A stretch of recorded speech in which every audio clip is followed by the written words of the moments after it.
Hello students, welcome to the new session of 2020 and 21. Hope that you all will be keeping well in home.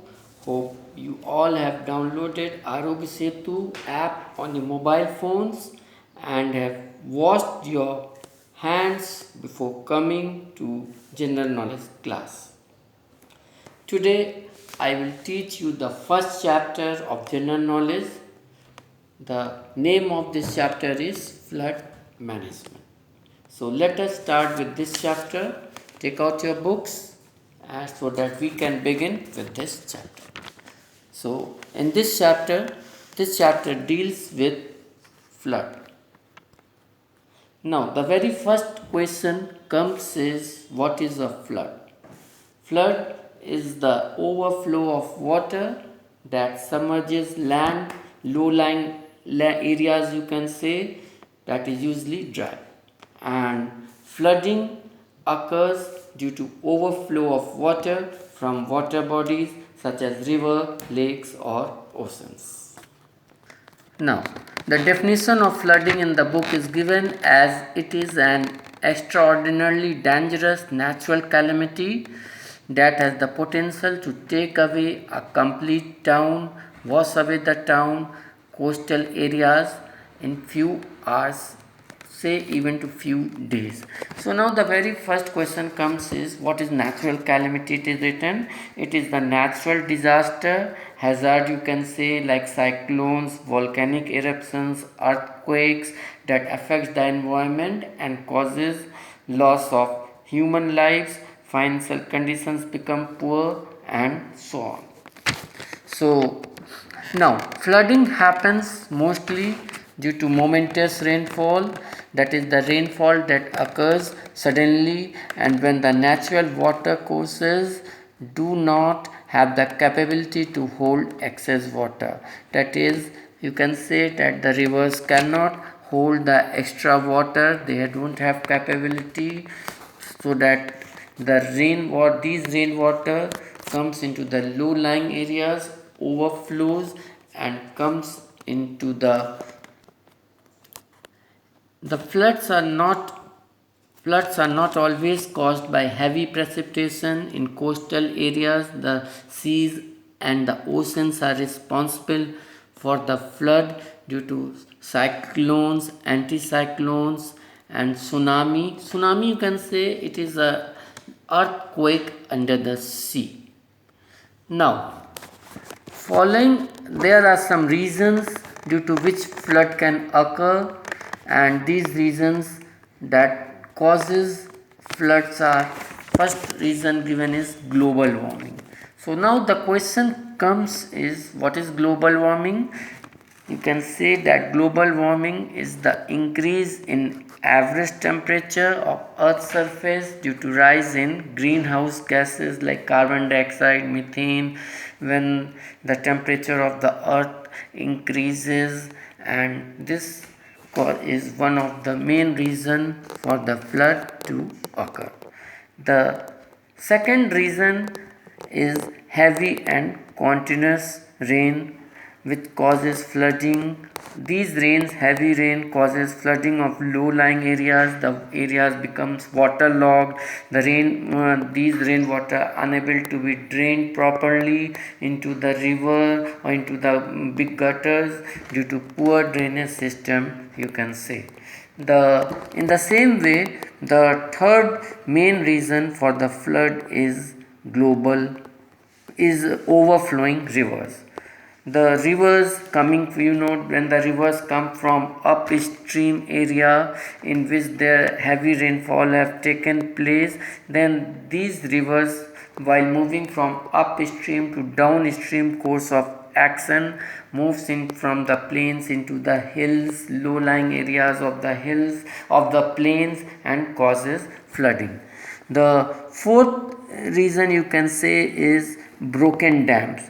When due to heavy rainfall, if the dams are not built properly or the dams have become old, then these rainwater causes crack in the dam, the water seeps through it and comes into the towns and the areas which are near to the dams. Then the fourth point given is storm surges and tsunami, which means storm surges, you can say it relates to hurricanes, cyclones that can lead to significant flooding in the coastal areas, that is the areas which are near the seas. And tsunamis, as I have told you earlier, also it is known as, it is caused by underwater earthquakes, so that the cyclone comes and the areas which are near the coastal lines, they get flooded due to these sea water. Now, then the point is urban drainage basins. When heavy, this means that when heavy rain strikes, the basins used to drain them cannot handle the water, excess water, the load of water, and it causes flooding.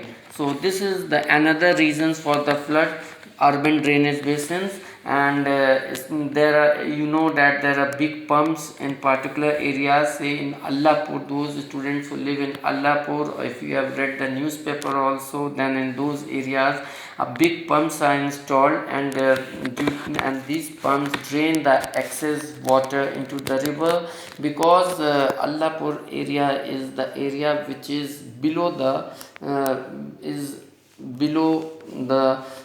river Ganges, and is a low lying area, and these they get flooded due to instant rain, and these water should have to be pumped into the river. So the pumps are there, sometimes these pumps fails to work properly, and so that the flooding occurs in these areas.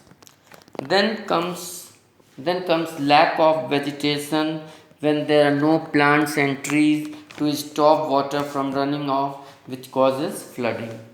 Then the last point is your melting of snow and ice.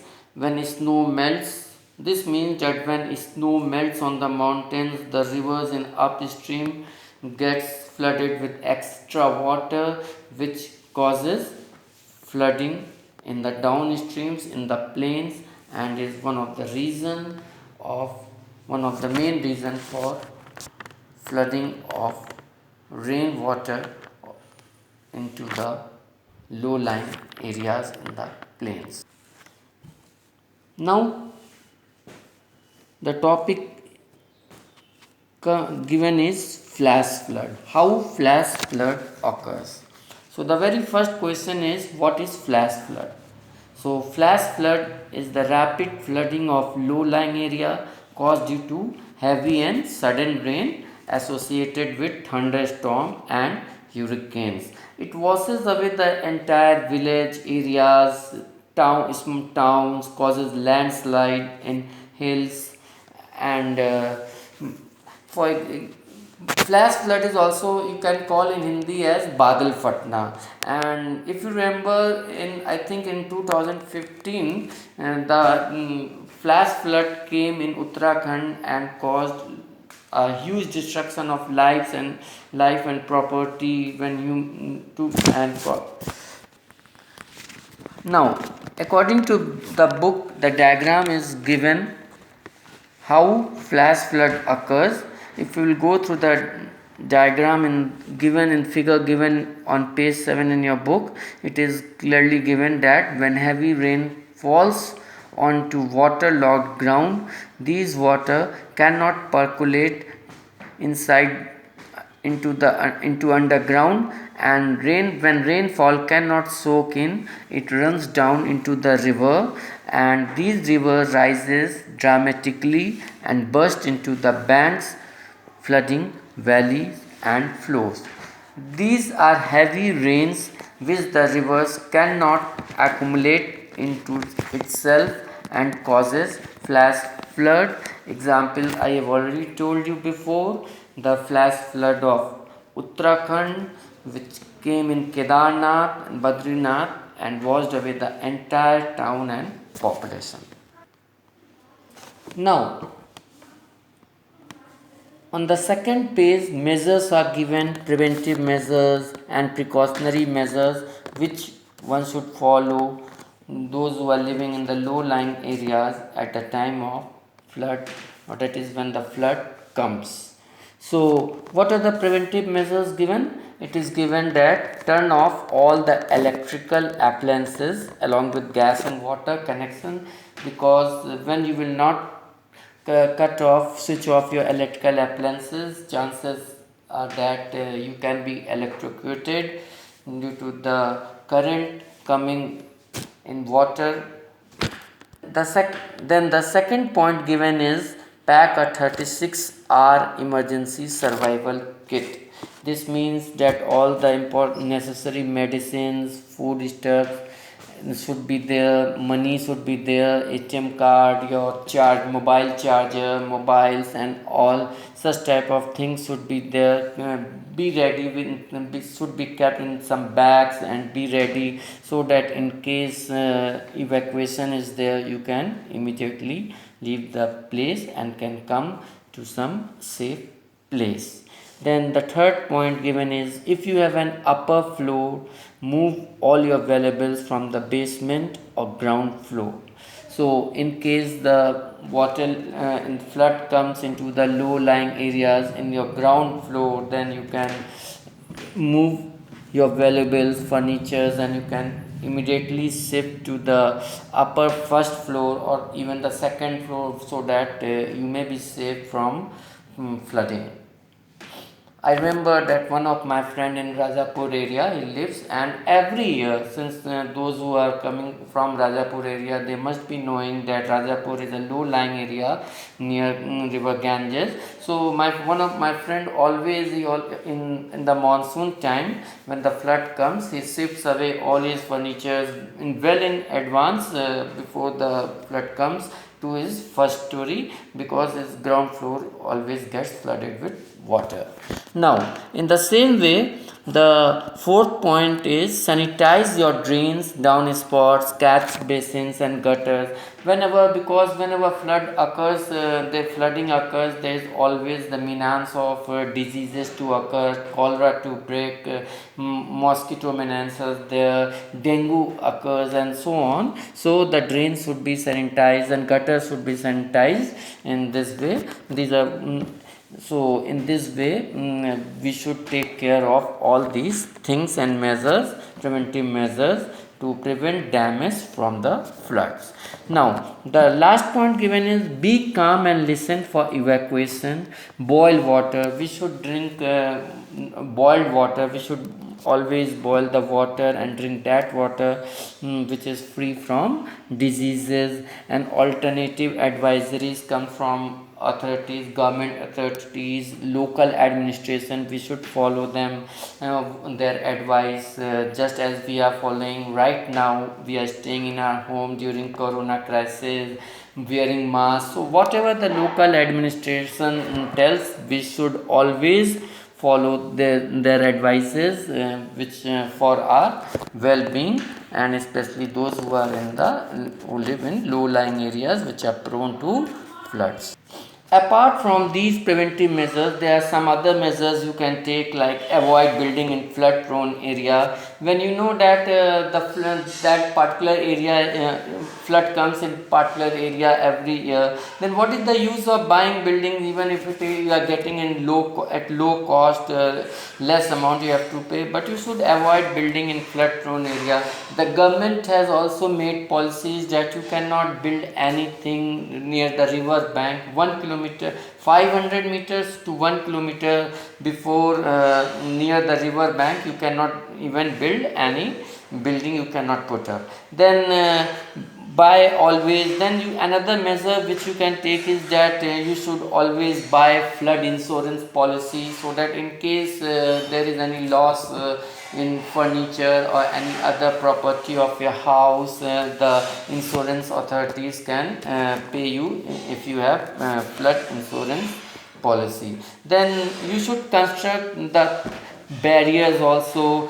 Jute, take jute bags. It is very easy to build barriers, and I have seen my friends and my relatives, those who live in low-lying areas, at the time when monsoon comes, they fill bags of jute bags filled with sandbags, and they keep it at the entrance of the door from where the water comes, so that in case there is excess heavy rain, even the drains water from when the drains overflow, that water cannot enter into the house. Then pay attention to weather forecast also is another effective measures which you can take. A very important advice I would like to give is that you should stay home just like you are staying right now. You should not, during monsoon time when there is excess of water flowing river, you should not go into seas and in river for fun. Even you are, no doubt you are a good swimmer, you can, the best swimmer you can say, but never go there. I know, for example, there is the son of Mr. CV in is the ex-principal of BHS. His son went to swim in the river when it was flooded and cannot return back. He was swept away by the heavy flow of water of river Yamuna 3-4 years back. So we should avoid going. We should and in the same way, another preventive measures which we can use is, we should, as I told you earlier also, discuss the point in the first point, we should always be ready with the cell phone chargers and all. And the very other important point is that we should not walk through the flooded areas, for example, because it may happen that drains or gutters may be open, manholes should be maybe open, and we can go inside when the roads are flooded with water, we cannot find what is below our feet, and so on. Now, coming to long-term precautionary measures. The very first point given is install improved flood warning systems. So these days improved electronic warning systems are provided by meteorological departments, which gives forewarning to people to tackle the situation, that you should not go in low-lying areas, should not go into the seas to catch fish and all. So we should follow these installed improved flood warning systems as a precautionary measure. Then the second point is tackling global climate change. We should, in this point of tackle climate change, we should tackle the change in climate. We should discuss the global warming and rainfall pattern change in global summit, in environment summit, and this should be discussed by our global leaders, environmentalists, how they should tackle rather climate change. Then the third point is protect wetlands and strategically introduce tree plantation. So these wetlands can work as a sponge and can absorb excess rainwater, which causes flooding. And we should go for reforestation. We should introduce tree plantation drives, because these tree plantation drive will bind the soil particles and can hold flood water. Then the second last point is restore rivers to their natural courses. This means remembering straightened rivers. This means that if the rivers are going straight, then we should introduce bend in the rivers, so that the length of the river increases and can cause delay in the flood flow and reduce the impact of flooding downstream. Then the last point is put up more flood barriers.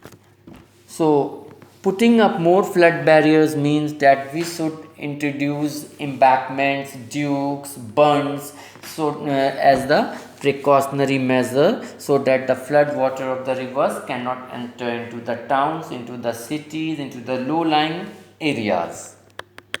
This further means that we should increase, we should raise the heights of the embankments, bunds, so that it can withhold the excess rain water, which is the cause of flooding.